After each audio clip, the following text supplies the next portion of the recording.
I was at a Dallas World Affairs Council, I think about 1995, and it was a great turnout. I don't remember. I think the speaker may have been a former KGB officer, the best I remember, at one of the hotels downtown. And there was a Navy captain, Navy commander started talking to about MOWW.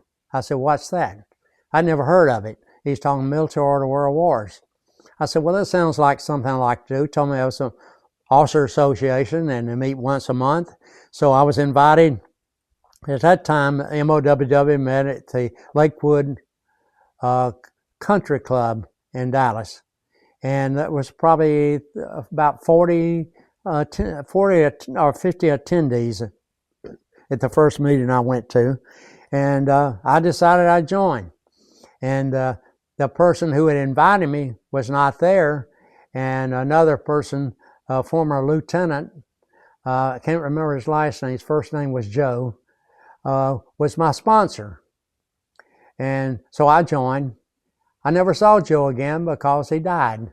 I remember at the time Charlie Alford was a member then, and Charlie was a member. Most of the current members know Charlie Alford from World War II veteran, great leader. He later became the chapter commander, and we moved to a hotel on Northwest Highway, which doesn't exist anymore, and that was an okay facility. Then we moved to Paul's Porterhouse, which is small, cozy, but had a set meal. It was good, but usually had about 40 in attendance, and it grew. And when Wes Gross became the MOWW commander, decided we need to move to a bigger place. And I thought maybe it was unwise at first moving to Park City Club, but it proved to be a boomer to encourage and get better participation. And I think it was an appropriate move, better environment, a better location for many people.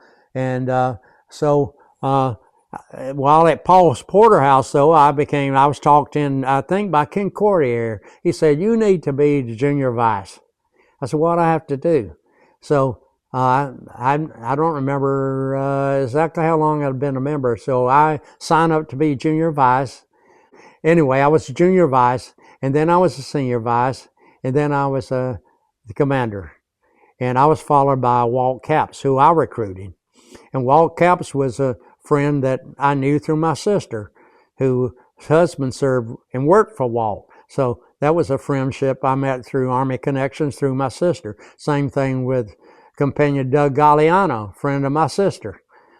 About what MOWW does, what it stands for, working with youth, and patriotism, participating in the Veterans Day Parade. I would participate in the first one at Fair Park. Ken Cordier and there did the Massanutten colors.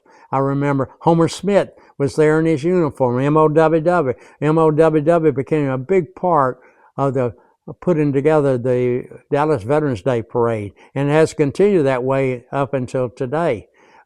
Members like Don Munson and King Moss and Al Zaponte and myself, Tracy Fisher, all MOWW members who became chairman of John Hayes of the Veterans Day Parade. MOWW, I think, does so much for patriotism, for youth development. Youth development is one of the biggest things they do. It means a lot, running the youth leadership camp. But a great organization, meet some great compatriots, brothers in arms from days gone by. It's just great fellowship, and I always look forward to attending the meetings and hearing from good speakers about things that they've done or encountered, experiences they've had. So I'm a life member, and I'll support it as long as I'm able.